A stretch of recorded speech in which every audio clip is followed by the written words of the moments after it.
Yo, what's up guys, Mikey G here bringing you guys another video. Today we're going to talk about the brand new Shelby GT500. For the first time, Ford has put his hat in the ring at the 700 plus horsepower war that's been raging on for the last few years. And this one is bound to impress anybody who's looking for a brand new 700 horsepower car. Now this car is stacked pretty high. A 0 to 60 in mid 3 seconds, a quarter mile in 11 seconds, over 700 horses in a dual clutch transmission, and the biggest Brembo brakes on any sports coupe. Good Lord, that's some pretty crazy statistics on this car. For the most part, the Hellcat has been the dominant car for the 700 horsepower war and this straight line performance car for the longest time, and Ford hasn't really had a straightforward answer for the Hellcat, and it's been kind of falling behind in popularity. Now this one looks like it's gonna I don't know, man. Like honestly, at this point I'm probably looking at a Ford GT500 if I was looking for a brand new $60,000 or $70,000 muscle car. But that is the case. I don't know how much this car is going to be. Now, you can honestly go buy a used Hellcat for around $45,000 and a new Hellcat for around $60,000. So this car has to be at the direct competition around that car price. Tell me what you guys think about the car. I think it's pretty unique. It's going to be pretty fun. Honestly, who knows how this stuff is going to turn out. But I find it really interesting that Ford is really stepping it up and stepping up the game on design and performance. Now, next coming in is the Toyota Supra. This is kind of a little bit different from the Ford. Now, I gave the Ford a lot of praise because of the performance. Because of the performance and the technology that I put into the car.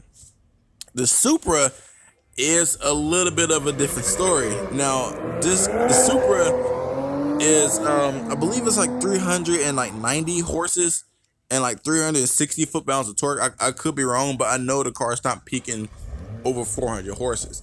Now, the thing is, the reason why the Supra was so powerful is not because it was making incredible power out of the factory. It's because the engine was over-engineered so people can put a lot of performance into their car from a stock to an absolutely supercar slayer.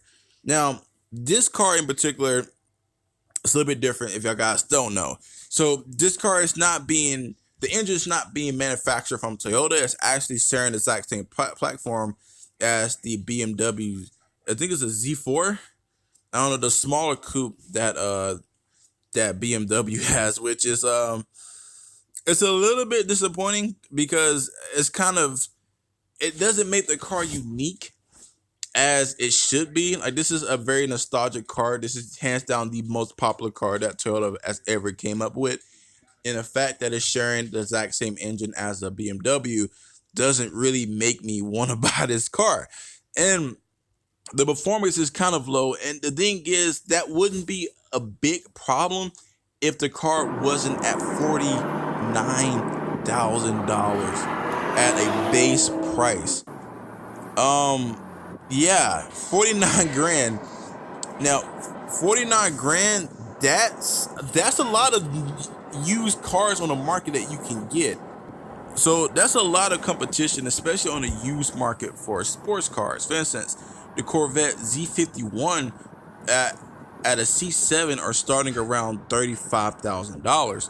A Hellcat, first generation Hellcat for the 2015 is starting around $45,000.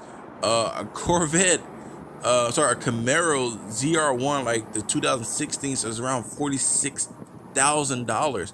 So for $49,000, that car is not even remotely touching the performance of those cars. And hell, you can get those cars up to $10,000 cheaper. Now, I know a lot of people is going to be pretty happy that this car is making a return, and I'm actually happy too. But I believe, in my personal opinion, I think it's a little bit too late to be boasting this car. And I mean, we've been seeing this car being rendered and designed for many years, and the fact that they came out with this particular one doesn't really makes me super excited. Now, styling wise, I don't mind it. It's not ugly, but it's not eye catching at the same time. The Toyota Supra is a timeless piece. You know exactly what a Supra is. It has a legendary design of it. There's something about that 90s design of those that era made a lot of legendary cars, and the Supra is one of the most identical car that you can see. Like if you go to a car show and you see a Supra, you know what a Supra is. You don't even gotta guess. It's a Supra. Um, this one looks like a BRZ or FRS or the whatever they call it now, like the 86. It doesn't. And honestly, from the side profile now, I'm looking at it. It does kind of look like a little bit of the BMW, the Z4. So I'm interested. What do y'all guys think about this car? I'm not too particularly fond of it, especially at that price point. I believe maybe around 40, like $40,000 would have been ideal. But 50K for not even a 400 horsepower car makes me kind of doubt that this car's number is going to sell as well, especially competing against the other competition. For I mean for the car itself.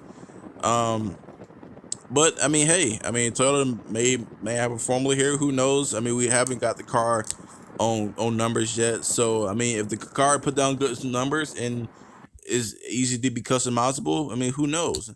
I mean, I mean, I don't know, guys. I mean, it does have a really distinctive look of of a BMW to me. So, I mean, it could be good, it could be bad. But like, comment, subscribe, guys. Thank you for watching.